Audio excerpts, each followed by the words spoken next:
Hello guys, तो आज हम फिर से एक एक्शन भरी मूवी हिटमैन को एक्सप्लेन करने वाले हैं, जिसे देखकर आपको जॉन विक मूवी की याद आएगी। हमने पहले ऐसी ही मूवी हार्डकोर हेनरी को एक्सप्लेन किया है।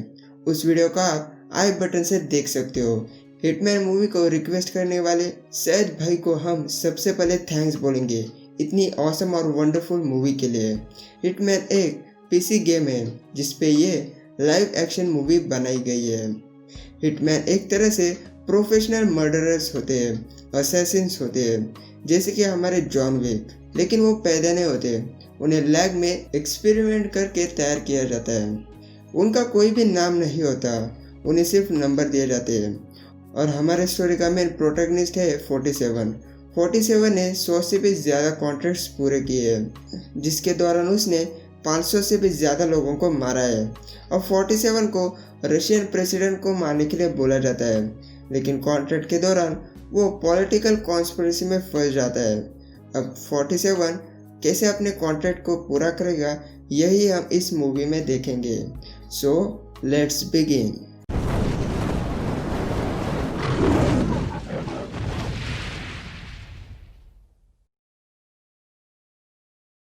सबसे पहले हम हिटमैन की ओरिजिन को समझते हैं। हिटमैन को एक सीक्रेट ऑर्गेनाइजेशन तैयार करती है।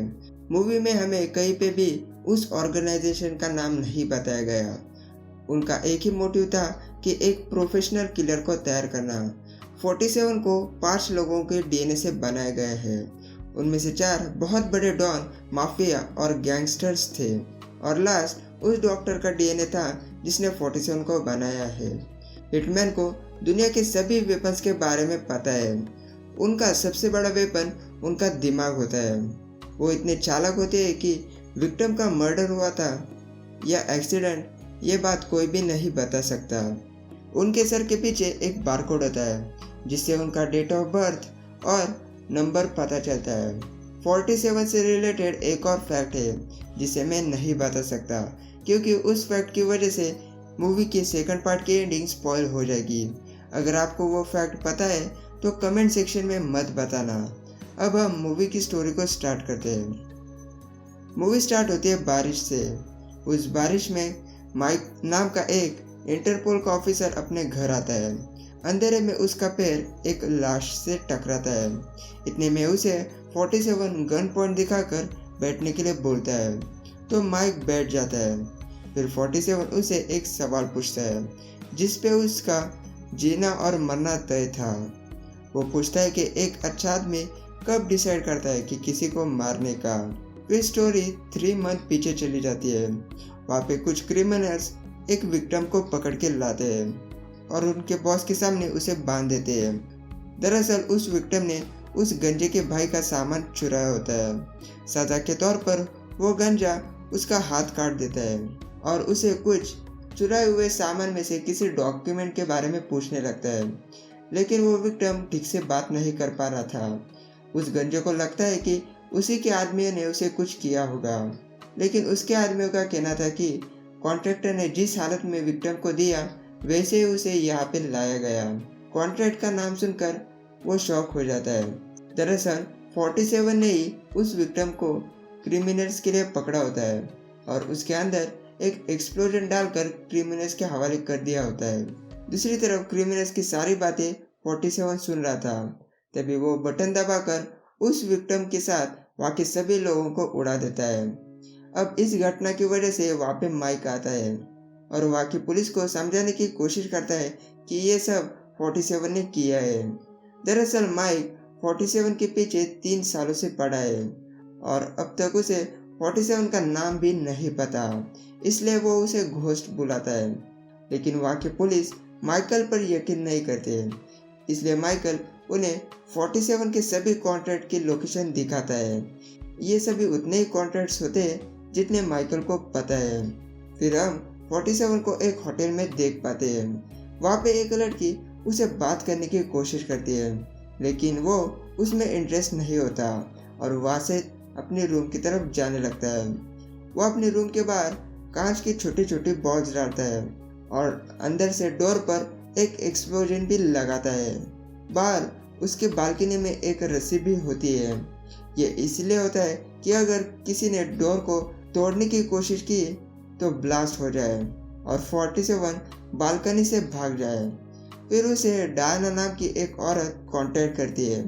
वह उसे रशियन प्रेसिडेंट को पब्लिकली मारने का एक कॉन्ट्रैक्ट देती है। दूसरी तरफ हम बेलिकॉफ को देख पाते हैं। उसके नज़दीक बहुत सारे लोग होते हैं। तभी 47 स्नाइपर से बेलिकॉफ को हेडशॉट दे के मार डालता है और वहाँ से डायरेक्ट एयरपोर्ट चला जाता है। तभी डायना उसे फिर से कांटेक्ट करती है। अब उसका कहना था कि तुमने एक विटनेस को छोड़ा है, तुम्हें उसे भी मारना होगा। और 47 को उस विटनेस का फोटो भेजती है। उसका नाम निका होता है और वो एक कॉल गर्ल होती है। 47 उसे मारने के लिए चला जाता है। उसे देखकर ही वो समझ जाता है कि निका ने उसे कभी नहीं देखा, इसलिए वो उसे नहीं मारता। इतने में 47 के पास वाले आदमी को गोली लग जाती है। तभी वो वहाँ पे एक दूसरे हिटमैन को देख पाता है। ये हिटमैन 47 को मारने के लिए यहाँ पे आया था। भीड़ का फायदा उठाकर 47 वहाँ से चला जाता है। दूसरी तरफ माइक को भी बेलिकॉफ के मर्डर के बारे में पता चल जाता है और उसे 47 का होटल का लोकेशन भी पता चलता है। अब 47 डायना को कंफर्म करता है कि निका ने उसे कभी नहीं देखा। डायना उसे बेलिकॉफ के कॉन्ट्रैक्ट का पेमेंट नहीं करती क्योंकि उसके मुताबिक वो अभी भी जिंदा होता है। लेकिन 47 फुल कॉन्फिडेंट होता है कि उसने बेलिकॉफ को मारा है। तो इस पर डायना उसे एक लाइव वीडियो दिखाती है। ये देखकर 47 को विश्वास नहीं होता, तो वो पूछता है कि बेलिकॉफ को मारने का कॉन्ट्रैक्ट किसने दिया था। लेकिन डायना इस बात को नहीं बताती। 47 उसे मारने की धमकी भी देता है, फिर भी वो उसका रिप्लाई नहीं करती। होटल के बाहर माइक आ जाता है। वहाँ पे उसे यूरी नाम का एक रशियन ऑफिसर मिलता है और वो 47 को मारने के लिए मिलिट्री भेजने वाला है। माइक उसे समझाने की बहुत कोशिश करता है कि वो इस सिचुएशन को अपनी तरह से हैंडल करना चाहता है, लेकिन यूरी उसकी बात नहीं सुनना चाहता। तभी मिलिट्री वाले होटल में 47 के रूम की तरफ बढ़ने लगते हैं। रूम के अंदर 47 को डायना का कॉल आता है और वो कहते हैं कि कॉन्ट्रैक्ट खुद बेलिकॉफ ने दिया था। 47 नहीं समझ पाता कि बेलिकॉफ अपने आप को मारने का कॉन्ट्रैक्ट कैसे दे सकता है। ये भी कहता है कि तुम्हारा लोकेशन उन्हें पता चल चुका है। डायना ने उसे फ़ोन पे ये सब इसीलिए बताया क्योंकि ऑनलाइन बताना ज़्यादा खतरनाक था। तभी बाहर मिलिट्री वाले कांच की बॉल पर पैर रख देते हैं और उसकी आवाज़ से 47 को पता चल जाता है और वो वहाँ से भागकर नीचे आता है। नीचे आकर 47 और मिलिट्री के बीच में कुछ फायरिंग होती है। वहाँ पे माइक भी उसे देख लेता है, लेकिन वो भी उसे कुछ नहीं कर पाता और 47 वहाँ से भाग जाता है। माइक को 47 के रूम में एक बैग मिलता है जिसमें 47 के सारे गैजेट्स और वेपन्स होते हैं। उसमें से वो एक गैजेट को अपने पास रख लेता है। वहाँ पे यूरी भी आता है और वो माइक को यहाँ से जाने के लिए बोलता है ताकि वो इस पूरे केस को अपनी तरह से संभाल सके। लेकिन माइक थोड़ी ना उसकी बात को सुनने वाला था। दूसरी तरफ 47 गन पॉइंट पे निका को किडनैप करता है। फिर वो उसे सेफ लोकेशन पे ले जाके उसकी पूछताछ करने लगता है। यहाँ पे निका से 47 को पता चलता है कि बेलिकॉफ के पास उसका डुप्लीकेट था। दरअसल रियल बेलिकॉफ ने अपने प्रोटेक्शन के लिए एक डुप्लीकेट रखा था और ये बात सिर्फ कुछ ही लोगों को पता थी और उनमें से एक निका भी है। निका को ये बात इसलिए पता है क्योंकि बेलिकॉफ हमेशा मजा करने के लिए उसे बुलाता था। अब डुप्लीकेट बेलिकॉफ ओरिजिनल की जगह लेना चाहता है, इसलिए उसने 47 को ओरिजिनल को मारने के लिए बोला था। बॉडी डबल का सीक्रेट निका किसी को बता ना दे, इसलिए उन्होंने 47 को निका को मारने के लिए बोला और जैसे 47 निका को मार देता तभी दूसरा हिटमैन 47 को भी मार डालता। यह सब इसीलिए होता है क्योंकि उनका सीक्रेट किसी को पता ना चले और उन्होंने ही 47 का लोकेशन माइक को बताया होता है। 47 पहले पूछताछ के बाद निका को मारने वाला था, लेकिन वो अपना इरादा चेंज करता है और उसे अपने साथ ही रख लेता है। फिर वो उसे रेलवे स्टेशन पे आता है और वो निका को लास्ट के स्टेशन पे रुकने के लिए बोलता है। वहाँ पे माइक भी होता है। माइक वहाँ पे इसलिए होता है क्योंकि वो 47 के पीछे बहुत पहले से था और वो 47 के काम करने का तरीका बहुत अच्छे से समझ चुका था। वहाँ पे वो दूसरा हिटमैन भी होता है जिसने पहले 47 को मारने की कोशिश की थी। 47 उन दोनों को देख लेता है, इसलिए वो अपने कपड़े चेंज करता है, लेकिन फिर भी वो हिटमैन 47 को पहचान लेता है और उसके पीछे जाने लगता है। उस हिटमैन को जाता हुआ देखकर माइक उसके पीछे अपने आदमी को भेजता है। फिर एक जगह पे 47 और उस हिटमैन के बीच में फाइट होती है और वो उसे मार डालता है।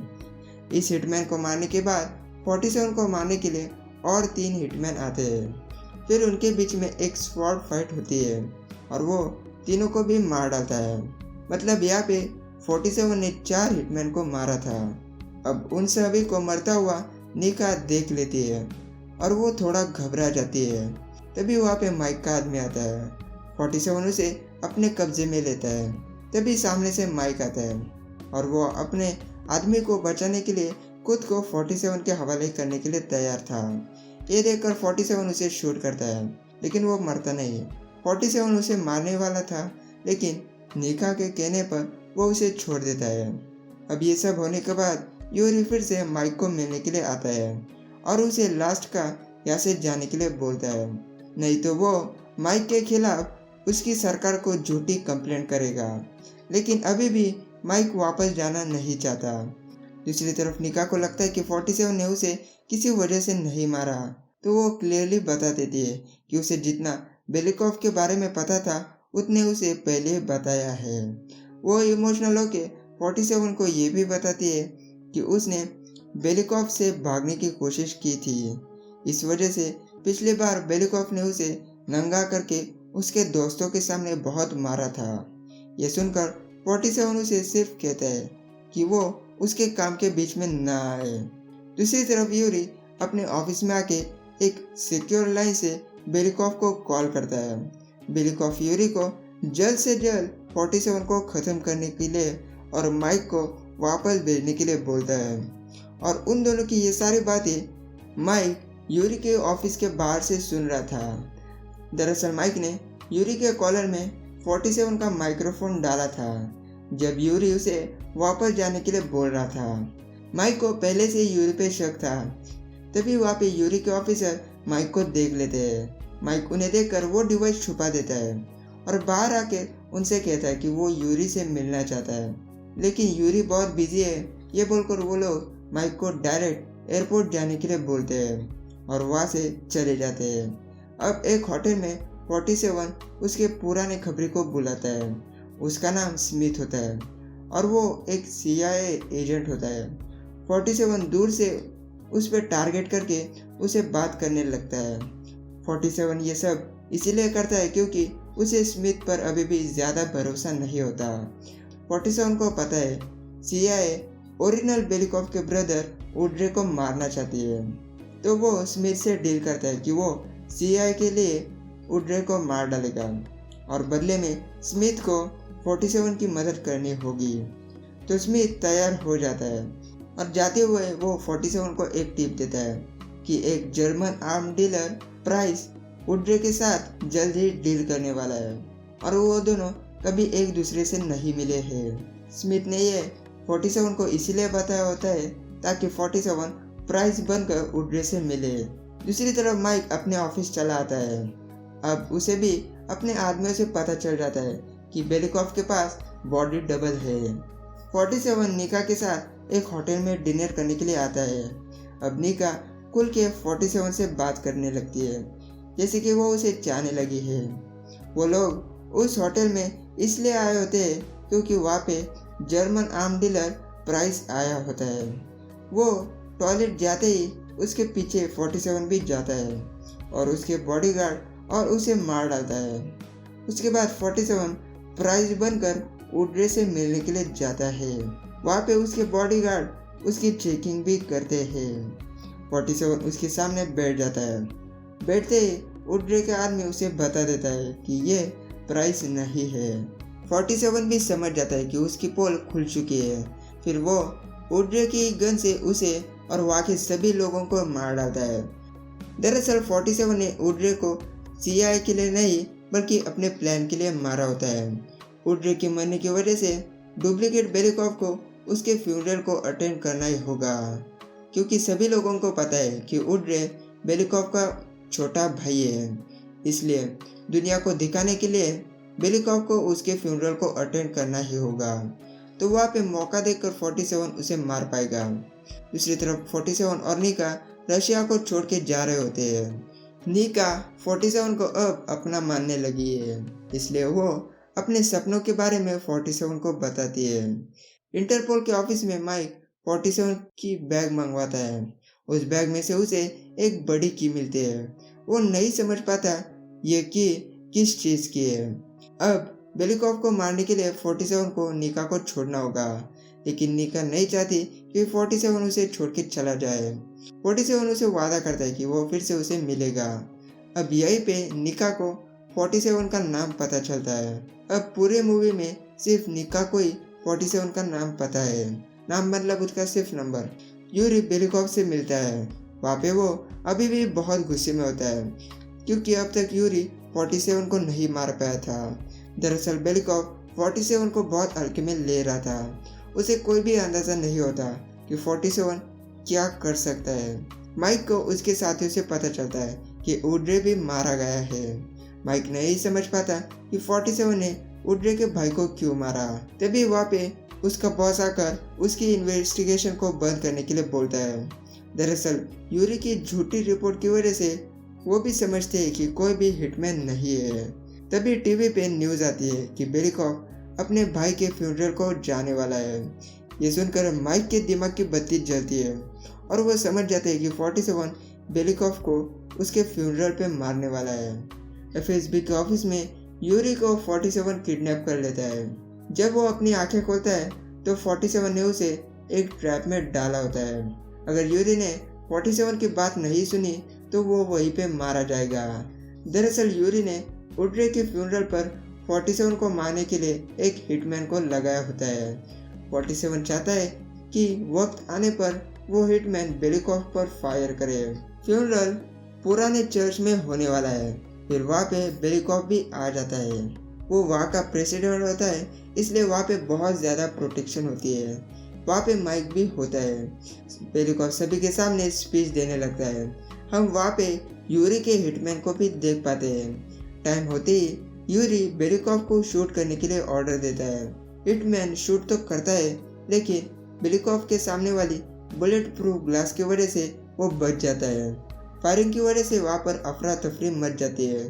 बेलिकॉव के बॉडीगार्ड उसे सेफ लोकेशन पे ले जाते हैं और उन्हीं बॉडीगार्ड में 47 भी होता है। वो मौका देखकर बेलिकॉव को छोड़कर सभी को मार डालता है। फिर वो बेलिकॉव को पकड़कर एक कमरे में ले जाता है। तभी वहाँ पे दूसरा हिटमैन भी आता है। 47 और उसके बीच में एक फाइट होती है और वो आसानी से उसे मार डालता है। बाहर माइक को पता चलता है कि ये बहुत पुराना चर्च है, इसलिए यहाँ पे आने जाने का सिर्फ एक ही डोर है और बाहर पूरी पुलिस फोर्स 47 को मारने के लिए आई है। वो समझने की कोशिश करने लगता है कि 47 अंदर ट्रैप क्यों होना चाहेगा। तभी चर्च पे लिखी लाइन को वो पढ़ता है और वैसी ही लाइन उस की पर भी होती है। वो समझ जाता है कि वो की इसी चर्च की होगी। दरअसल वो की वही की होती है जहाँ पे 47 और बेलिकॉव है।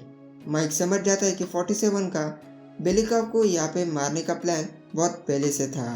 अंदर बेलिकॉव 47 को लालच देने की कोशिश करने लगता है, लेकिन वो इसकी बात नहीं सुनता और उसे मारकर अपने कॉन्ट्रैक्ट को पूरा करता है। तभी बाहर से चॉपर आके वहाँ पे फायरिंग करने लगता है, लेकिन 47 छुप जाता है और सारी बुलेट्स बेलिकॉव को ही लग जाती है। फिर वो आराम से वहाँ पे बैठ जाता है। फिर वहाँ पे माइक आके उस की से उस डोर को ओपन करता है और 47 को गिरफ्तार।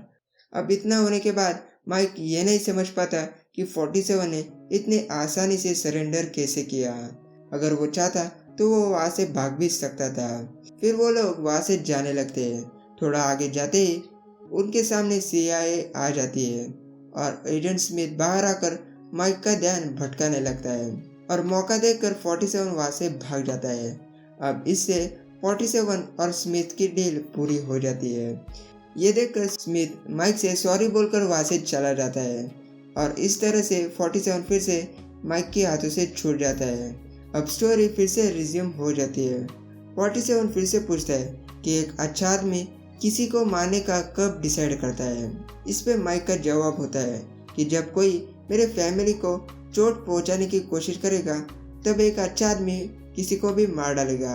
अब इस आंसर से 47 सेटिस्फाई हो जाता है। फिर वो उस लाश का चेहरा उसे दिखाता है और उसे कहता है कि तुम्हें तुम्हारे ऑफिस में बताना होगा कि तुम इस शख्स के पीछे इतने सालों से थे, मतलब फेक 47 ये इसलिए किया होता है क्योंकि माइक उसके पीछे बहुत सालों से था और वो उसका पीछा छुड़वाना चाहता है। अगर माइक ने 47 की बात नहीं सुनी तो 47 को उसे और उसकी फैमिली को मारना पड़ेगा, इसलिए उसने वो क्वेश्चन पूछा होता है। ये बोलकर वो वहाँ से चला जाता है। दूसरी तरफ हम निका को देख पाते हैं। उसे एक एनवलप मिलता है, उसमें एक वाइन यार्ड के डॉक्यूमेंट्स होते हैं। अब वो वाइन यार्ड निका के नाम हो चुका है। दरअसल यही उसका सपना था जो उसने 47 को बताया था। वो समझ जाती है कि 47 ने ही उसे ये एनवलप भेजा है। फिर हम देख पाते हैं कि 47 उस पर नज़र रख रहा है। वहाँ पे हम दूसरे हिटमैन की बॉडी को भी देख पाते हैं। ये भी निका को मारने के लिए आया था और यहीं पे ये मूवी ख़त्म हो जाती है। आई होप मेरा एक्सप्लेनेशन आपको समझ में आया होगा। मूवी के नेक्स्ट पार्ट की स्टोरी और भी अच्छी है। अगर सब कुछ ठीक रहा तो मैं उस मूवी को वेडनेसडे तक अपलोड कर दूंगा। वीडियो पसंद आए तो वीडियो को लाइक और चैनल को सब्सक्राइब ज़रूर करें। तो मैं मिलूंगा आपको अगले वीडियो में।